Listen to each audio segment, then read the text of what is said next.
Scope of the past 75 years of American foreign policy. Yeah, that I never thought that Trump was parroting them. Steve Bannon. I mean, what you see when he talks about Sheriff Arpaio, right, or he speaks off the cuff about Charlottesville, you see what's in Trump's heart. Right, but Jenna, you also saw, though, Gorka undercutting the Secretary of State. You also saw the National Security Advisor inserting language about Article 5 of NATO, and then saw Bannon cutting it out. It seems at least that internal battle may be pushed to the side as far as staffing goes, right? Yeah, I mean, this administration has been marked by just chaos. Any administration is going to have some tension over the details of positions. But this is an administration where you have top aides who don't agree on the biggest issues. They're not in line with, on the same page as to where the president stands, where this administration stands. And so you get these turf battles. And sometimes one side will win and the president will come out and seem to kind of soften on a position or step back a little bit. NAFTA is one that comes to mind, you know, saying that he's, you know, going to try to renegotiate it instead of just getting rid of it altogether. And then he goes off the cuff and says, you know, eventually we're probably going to get rid of it anyhow. So at the end of the day, you kind of have to ignore all of these other players in the administration and just really focus on what is the president saying? Where does he stand right now? Because at the end of the day, that seems to kind of be the only thing that matters. To Jenna's point, though, this Iran nuclear deal, how President Trump just casually says, oh, they're in violation without ever giving a reason why they are actually in violation. That was quite a temper tantrum that John Bolton had yesterday, publishing that op-ed and complaining about his access to the Oval Office. And it was somewhat extraordinary in that the idea that anyone should just have fairly casual privileges at a White House, that's, you know, part of the problem, I think, that this president has been getting so much disparate information from so many different people. Which, of course, is what General Kelly's trying to stop, which is the just the random information flow. You know, I remember the first 2 years of the Clinton administration were actually fairly chaotic, although I think this exceeds that.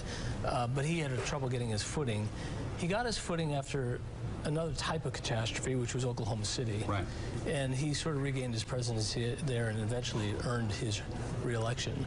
It just doesn't seem to me that Donald Trump has any of those skills. Like, it's like going to Houston today. No. He could do a reset and set the tone and change the. No. But he's incapable of doing a reset. Hopefully he reads the script today. He's just incapable. Let's bring into the conversation senior fellow in governance studies at the Brookings Institution and co-founder and editor-in-chief of the Lawfare blog, Benjamin Wittes. Benjamin, you co-wrote a post this morning calling on Congress to open an informal impeachment inquiry into President Trump. And you write in part this: as the Trump presidency enters its 8th month, those members of Congress who are serious about their oaths to support and defend the Constitution must confront a question. It's not, in the first instance, whether the president should be removed from office or even whether he should be impeached. It is merely this: whether, given everything Trump has done, said, tweeted, and indeed been since his inauguration, the House has a duty as a body to think about its obligations under the impeachment clauses of the Constitution. That is, whether the House needs to authorize the Judiciary Committee to open a formal inquiry into possible impeachment. It's not a hard question. Indeed, merely to ask it plainly is also to answer it. So, Benjamin, you've shown a restraint in your writing, though you've never been a big Make America Great Again guy that runs around wearing that cap. But this is a jump even for you. How did you get there? How did you get to the point where you said, okay, we've got to talk about impeachment? Well, so first of all, I think this article could have been written any time in the last few months. Yes. But you know, the three baskets of potential offenses that we identify in this article have all been there for a long time.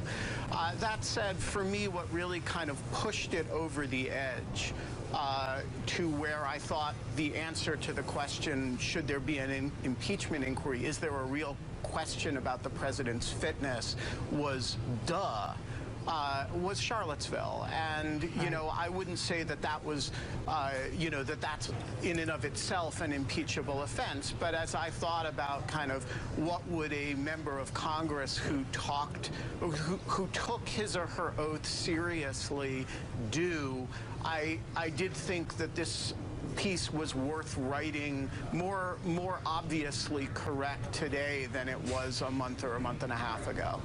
Michael Schmidt, often to understand the reality of what's going on, you have to understand the motives and identities of leakers and what they're up to. I'm not asking you to divulge your sources or even your papers, but we've seen a number of leaks out of the investigations, both the congressional investigations and the independent counsel's investigation regarding Russia. Where are those leaks coming from? What's motivating them? Yeah, obviously I wouldn't want to get into where they're coming from, but what I would say generally is that people in Washington feel politically more emboldened to speak to members of the press than I've ever seen before.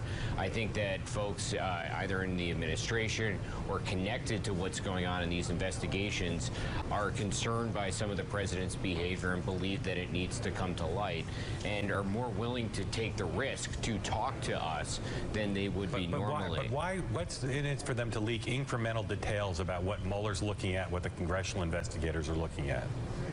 I mean, my sense is that I think people feel that the more sunlight that any of this gets and the more attention that it gets, the better result that there will be for the country. That is my guess on what is motivating a lot of people. Obviously, in every instance, it's hard to know exactly why someone would talk to us. I mean, on the other thing that I think people tend to look past is that we're being as aggressive as we can be on trying to go out and find information ourselves. We are the ones making a lot of calls. We are the ones knocking on doors and trying as hard as we can to bring information to light, and we're putting an enormous amount of resources behind that. So when you do that, and a lot of organizations do that, as we see, and they're dedicating teams of people to this, you're going to see more information coming out.